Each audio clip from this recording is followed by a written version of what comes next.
kaiyahan, mag-ila sa kahapsay, mag-ila sa kalinaw.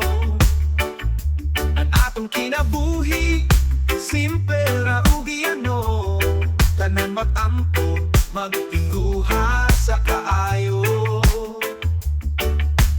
O San Miguel, lugar sa kahupayan, mga tawo diri sa yuta ug kabukiran, kani atong lugar sa kalinaw ug sa gugma.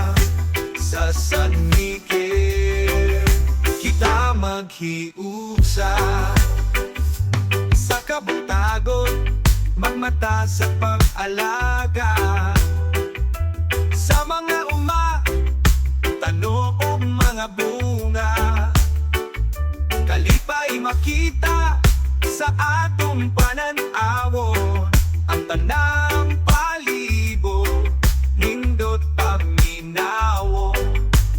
O San Miguel, lugar sa kahupayan, mga tawo diri sa yuta o kabukiran, kani atong balay sa kalinaw ug sa gugma. Sa San Miguel kita maghiusa.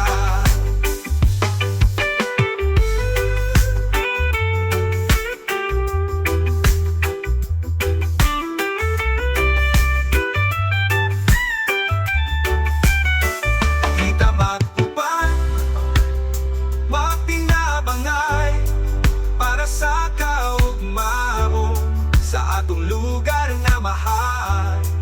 Bisan asa tamo ato, San Miguel atong dalhon, sa atong mga kasing-kasing kita magpadayon.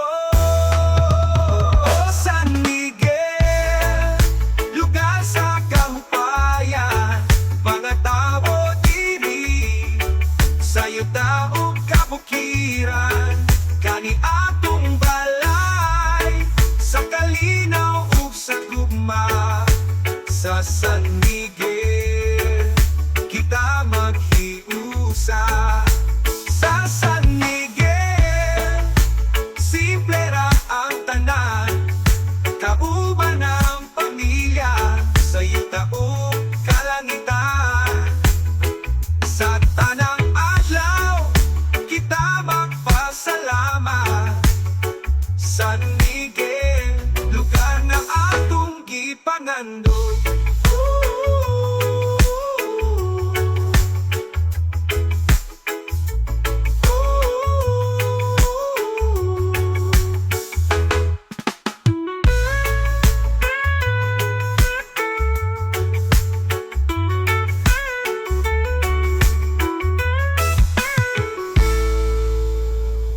Sa San Miguel, simple ra ang tanan, kauban ng pamilya sa yuta ug kalangitan. Sa tanang adlaw kita magpasalamat. San Miguel, lugar na atong gipangandon.